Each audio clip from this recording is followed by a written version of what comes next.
안녕하세요. 홍약사닷컴 홍약사입니다. 요즘 환절기라 약국에 감기 환자들이 늘었습니다. 감기가 심하게 걸려서 병원에서 처방전을 들고 오신 여성분에게 복약 지도를 하는데 환자분께서 염증이 생긴 것 같은데 질정 하나 주세요 라고 하시면서 피곤하면 1년에 한두 번 이상 가려움증과 분비물을 동반하는 질염에 시달린다고 하시더라고요.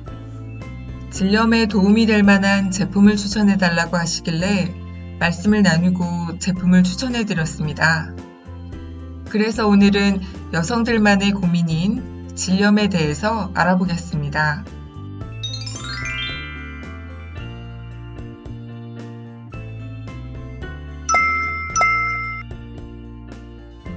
여성의 외음부인 질이 균에 의해 감염되어 염증이 발생한 것을 질염이라고 합니다.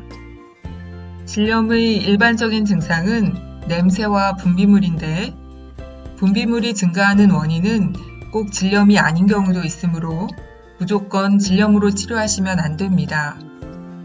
질염이 아니고 배란 시기에 증가한 분비물인 경우도 있으므로 분비물이 증가한다고 임의로 약을 복용하시는 것은 주의해야 합니다.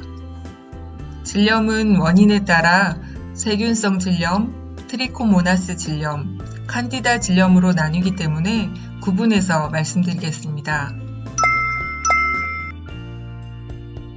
건강한 질은 산성으로 유지되어야 하는데 질을 산성으로 유지하는 락토바실러스라는 유익균이 없어지고 혐기성 세균이 증식하면서 질염이 발생합니다.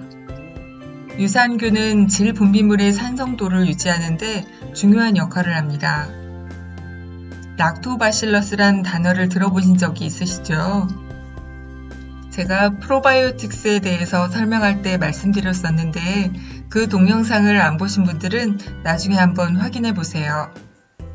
잦은 성교, 세정제의 사용 등으로 인해 정상적인 질 내 산성도가 무너져서 알칼리화되면 비정상적인 균들이 활성화되어 세균성 질염을 일으키게 됩니다.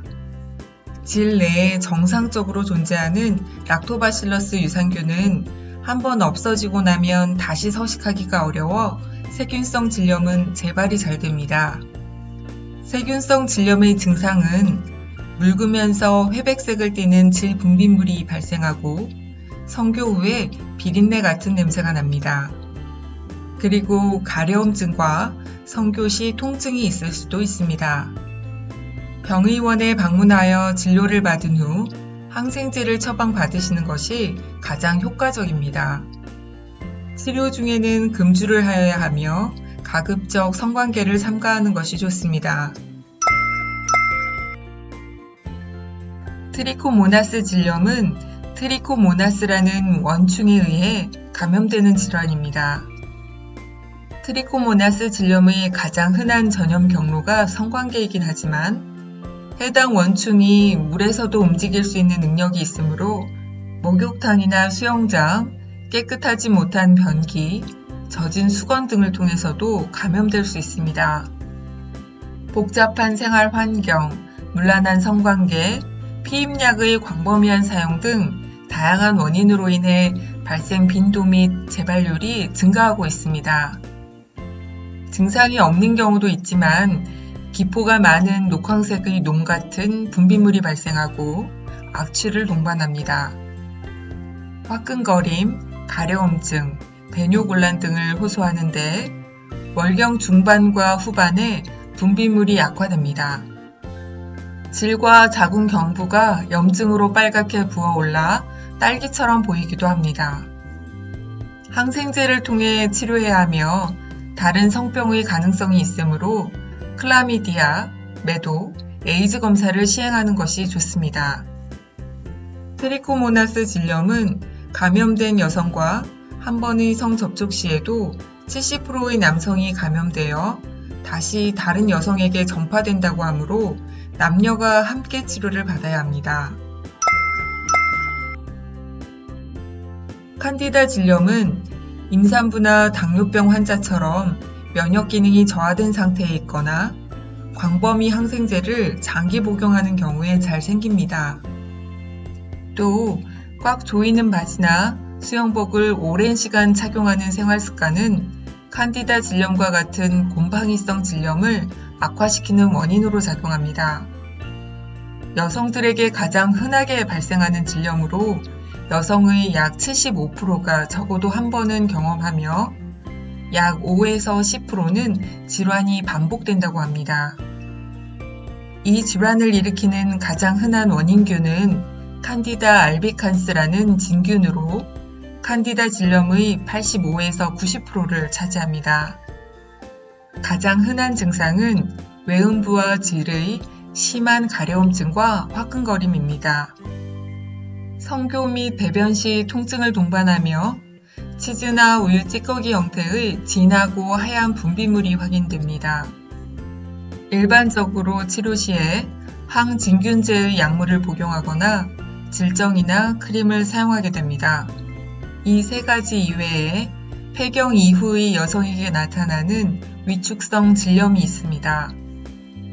여성 호르몬인 에스트로겐이 결핍되면 질벽이 얇아지면서 다량의 냉을 유발하는데 질상피세포의 위축으로 인해 건조감이 생기고 성관계 후에는 소량의 출혈을 일으키기도 합니다.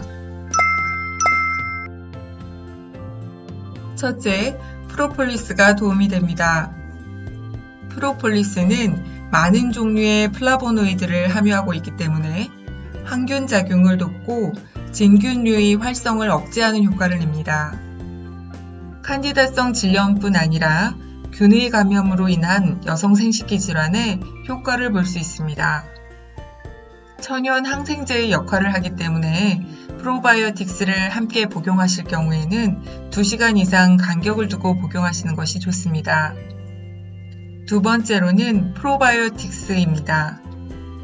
적절한 치료 후에도 질 내에 정상적으로 분포해야 하는 세균군이 파괴되거나 적정한 산도를 유지하지 못하는 경우에는 질염이 반복적으로 계속될 수밖에 없습니다.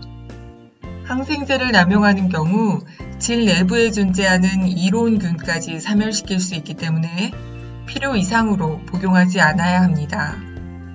항생제 치료를 받았을 경우에는 프로바이오틱스를 한 달 정도 평소 섭취량 이상으로 꾸준히 섭취해서 질 내부에 서식하는 균총의 균형을 맞춰주는 것이 중요합니다. 실제로 이와 관련된 연구들을 종합해보면 다소 차이는 있지만 유산균 복용이 세균성 질염 재발을 예방하는 데 도움이 된다고 합니다. 그래서 최근에는 여성 질 건강에 도움이 되는 프로바이오틱스 제품도 다양하게 출시되고 있습니다. 오늘도 여러분의 건강 지킴이 홍약사였습니다. 건강하세요.